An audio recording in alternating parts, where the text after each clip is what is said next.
Okay, hopefully you're close to being done with your quiz. If you're not, keep going.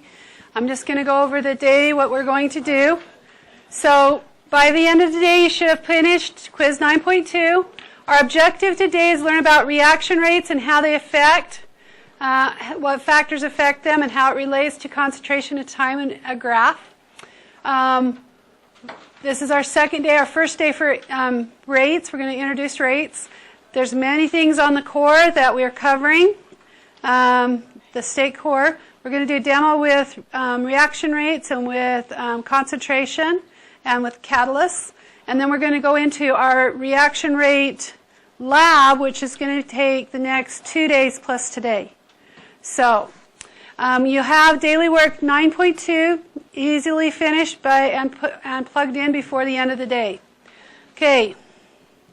If you haven't already, make sure that you have finished 9.1, your equilibrium lab, and daily work 9.1, and turned it in. We just went over, I had this playing while you were doing your quiz to help you remember about equilibrium, because that was the only day that we're going to hit equilibrium. We're not going to hit it again, but it's going to be on the test, so make sure you go over it. This, I have had many students not get this. You need to be able to look at a nuclear symbol and be able to tell me the number of neutrons, the number of protons, the number of electrons, what the name of the compound is, be able to write a nuclear symbol, be able to know that if it has a charge, it's the electrons that are changing, not the protons. The protons give the identity.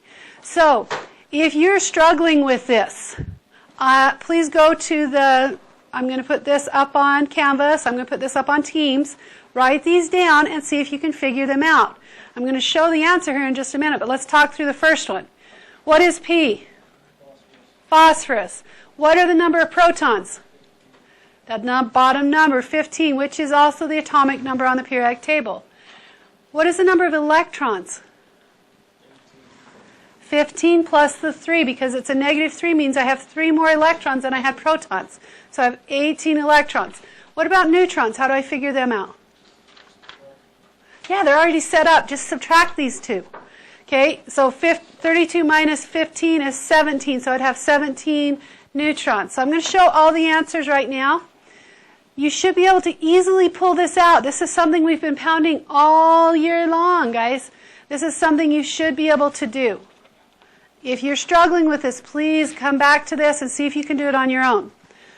Okay, so now we're going into your notes. We are on the second day, daily work 9.2. Definition of rate. It's a change in concentration of a reactant or a product divided by the change in time. Now remember, change can be made, or the symbol for change is delta, or triangle. When I'm talking about reactants in a equation, my reactants are disappearing, my products are appearing. So if I'm looking at the rate of a reactant, it's always going to have a negative sign. If I'm looking at the rate of a product, like C here, it's going to be a positive. Okay, so change in my concentration over an amount of time. You've seen that graph. We did that graph last time when we did our equilibrium. You should have had something like that going on. How did you know when you got to equilibrium?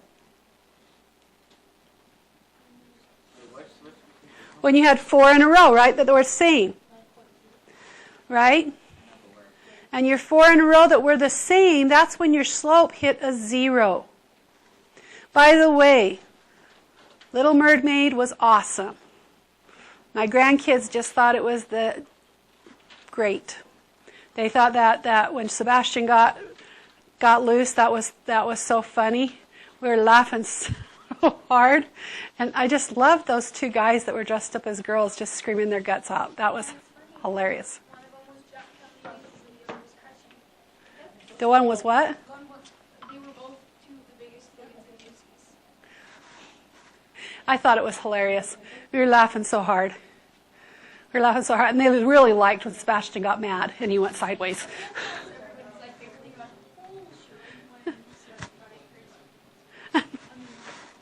Yeah, it was awesome. It was awesome. But now we got to get grades up in 2 weeks before the end of term. All right, so we are going to be talking about rates today. And factors that affect rates. These are some of the factors that affect rates. Not all of them are written down in your notes. You might want to make a note of the ones that aren't in your notes off to the side, to the right. So the nature of the reactants. Are they ever going to react? Concentration is on your notes. Surface area is on your notes, I believe. Pressure is not, I believe. Temperature is, and the presence of a catalyst is, I believe. Okay, so these are things that we're going to talk about. We're going to narrow these down and talk about the ones that we can change and that we can do something different with. Has everybody got the ones that are not on your notes in there? It should be. Okay, all right.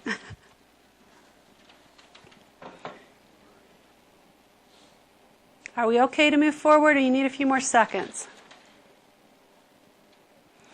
Okay, so we're going to go ahead and move forward. And we're going to talk about how to speed up chemical reactions and get a date. This is a TED Talk. I hope you enjoy it. You'll want to be taking notes on the areas that are mentioned in this film. Yes?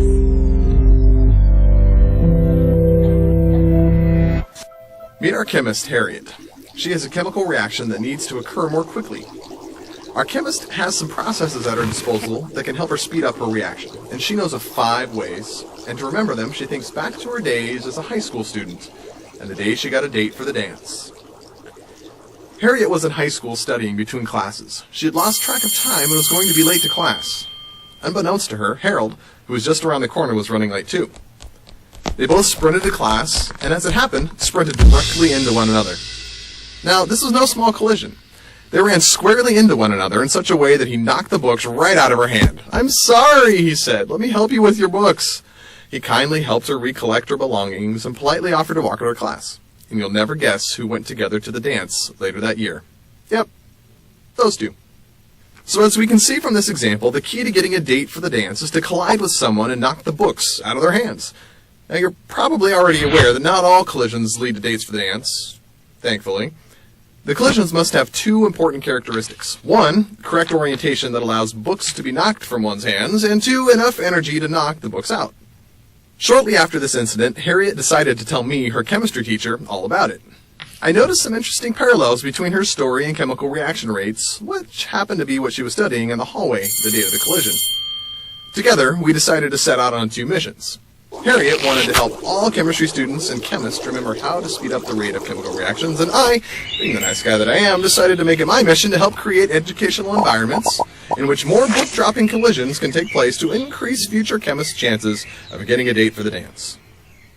In order to facilitate this improved dance date-getting process, I proposed 5 changes to all schools that parallel Harriet's 5 ways to increase chemical reaction rates. First, I proposed that we shrink the size of the hallways.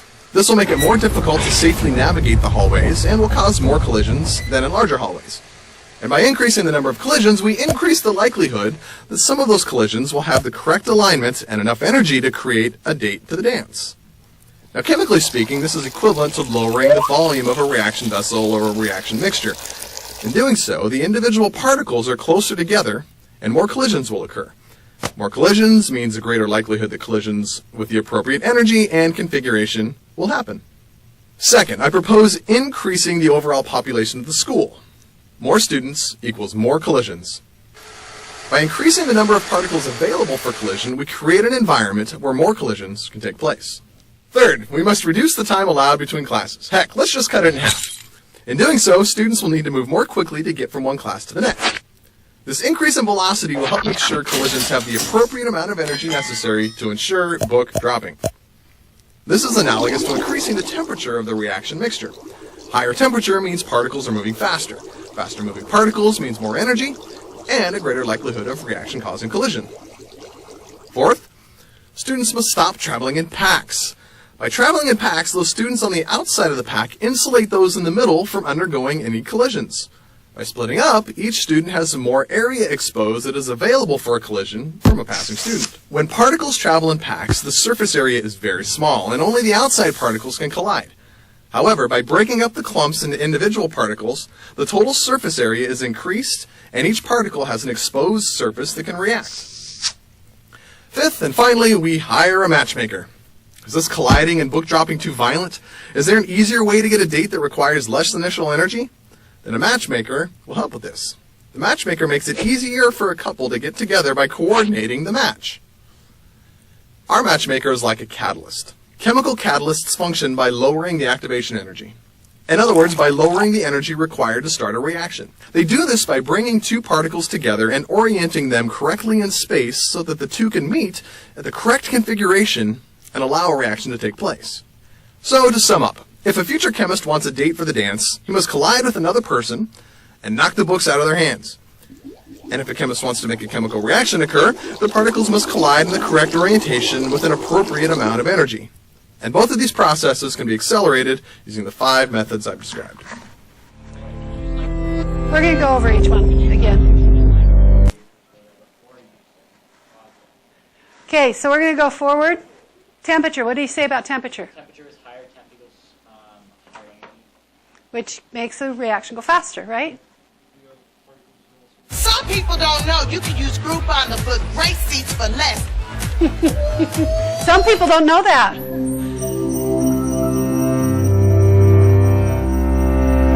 Where are you? Knock you down. Imagine you're at a football game when this obnoxious guy sits next to you. He's loud. And he's gone. Okay. Sorry about that. I forgot to shut it down, not just minimize it. All right, so temperature, if we want to slow reaction rate down, we cool it down. If we want to speed it up, we heat it up. That way that's moving around faster. Oh, goodness gracious, where did it go? And we have our principal in a ghost form looking at us. Okay. Why is it doing that? That is just weird.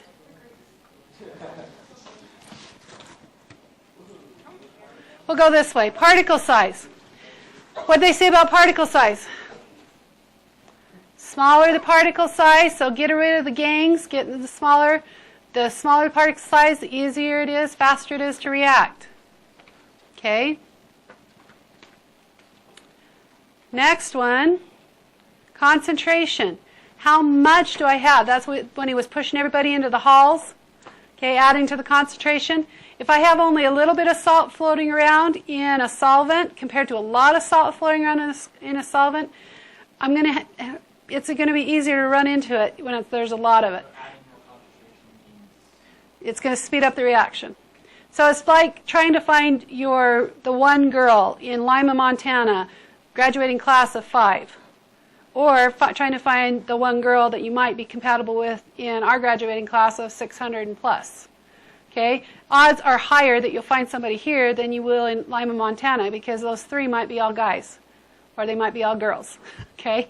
So, going forward, catalyst. We're going to talk about catalyst here. It said it was going to what? Lower the activation energy. So, if I have the front row here, put your goggles on. We're going to show a catalyst at work. Okay, let's do this thing. Okay, I'm actually going to bring it out to you. So, what we're going to do here is I've got some hydrogen peroxide that's 30%. What you usually get at home is 3. So I'm going to work with higher concentration. And you know what 3% hydrogen peroxide does when it gets on you. I'm going to put about 20 milliliters in a graduated cylinder. I'm going to bring this around in the front just a second. I just don't want to bring this whole thing. Okay, in another graduated cylinder, I'm going to put some Dawn.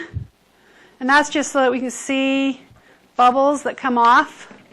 And I'm going to put a catalyst. And the catalyst is potassium iodide. I'm going to put 3 little scoopfuls of potassium iodide in. We'll do 4. Okay, now I'm just going to bring these over here so everybody can see. Hopefully everybody can see. All right, so what we're going to do is right now hydrogen peroxide is just sitting there. You can see a few little bubbles at the top. When it decomposes, it gives off oxygen. It's not moving very fast here. So I'm going to use a catalyst. The Dawn dish soap is just so that we can see how fast it's working. The catalyst is the potassium iodide. So we're going to push it in there, and we can see that it quickly gives off a bunch of oxygen. Now watch, it just keeps going and going and going and giving more off. What else is going on? Can you see something? It gives it hot. Yeah, you can see the heat just rising off of it. That's all oxygen coming off. I wouldn't without gloves on because the potassium iodide would turn your hands orange.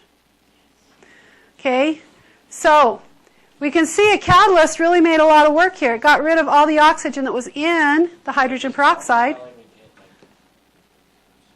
It's just soapy foam. Okay. All right, so we're going to put this aside. I'll clean that up later. We're going to do some more demos here in just a sec. Okay, so what else do we have there? Is there any that we haven't filled out? Particle size. Okay, when we did particle size, didn't we do particle size back here? Whoa. I just love my board today. I love my board. They're just being obnoxious is what they're being. Okay, we talked about particle size right here, right? So we've talked about temperature, particle size, concentration, and catalyst, right? We're going to show you now with some dry ice particle size and temperature. All right, so I've got, put these aside. I'm going to have you put your goggles back on. Got some dry ice right here.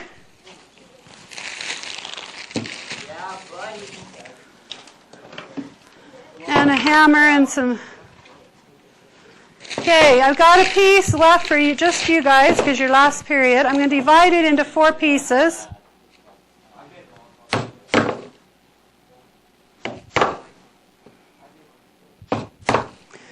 Okay, we're going to take each of these pieces here. Here's my other glove. And we're going to put them into, these 2 are cold, these 2 are hot. You might want to move away. I'm just saying, not necessarily for this first one, but maybe for the second one. It got a little violent last period. Okay, if you want to. Okay, so most of us know how dry ice is going to react in cold water. Ooh, yay, right? Okay, what about hot water?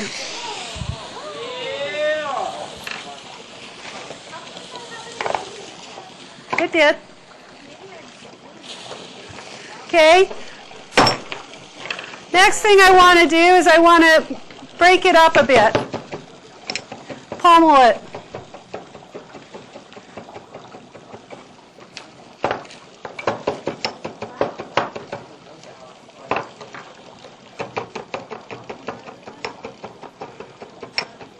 We're going to have to compare this little at a time because I can't pommel and do 2 pommels at the same time. So I've made basically dry ice snow. Okay? I'm going to put it in cold water. Yeah, that's sort of boring. Let's do it in hot.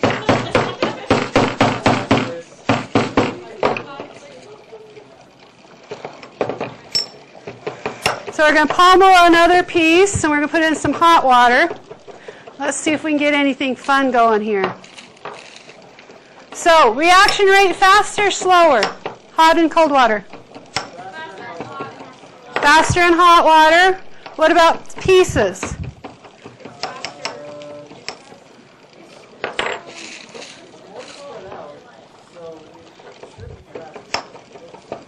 Okay, let's put it in hot. Let's see. Ready?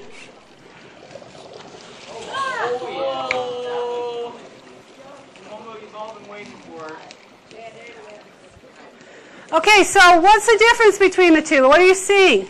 Are you seeing a difference in color? Are you seeing a difference in how it's coming out? Okay, tell me what the difference is, cold to hot.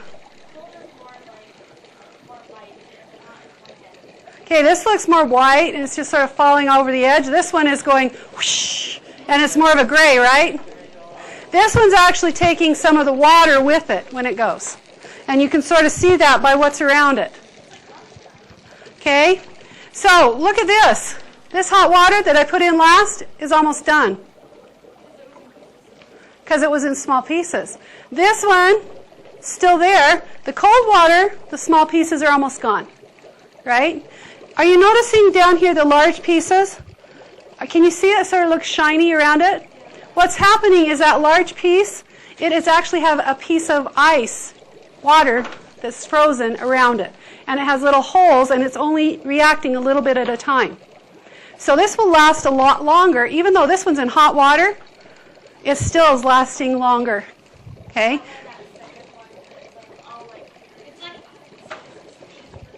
Yeah, it's just up here at the top. If I went this top part right here, if I spread it out a little bit, it'll go away faster. It was all clumped at the top because it had turned into ice together. So it will disappear really quick here. So, what do you think? Which one will last the longest? Cold water with a hole. Yep. Which is the second to the longest? The hot with a big piece, and then the third, and then fourth, right? So this one, if I looked at the reaction rate on this one, it would have gone from reactants, boom, done, right? Because it was big and then done. So the reaction rate was very steep. If I ate, not ate this, but if you ate grass, what would happen to you? You burn your esophagus and your mouth. Why? You can put it in your mouth for a little bit, but if you leave it too long, it's going to freeze it. Oh, jeez. Okay, so let's go on and talk about the next thing. We'll sort of watch this as it goes. We are going to talk about some graphs. As we're talking about the graphs, we need to be thinking about our demonstration here. How many know this equation? Whoops, it should be 2. What is that? Or slope, right? It's a slope. Rise over run. Well, slope is equal to the rate of reaction. The steeper the slope, the faster the reaction. Okay? So here we have bromine decreasing. The steeper the slope at the first, it gets rid of it faster than at the end. Okay? At the end, it's a more gradual slope. It's being slowed down, sort of like these reactions are slowing down and sort of stopping. Okay? We have carbonated water as what's left. These are carbonated now.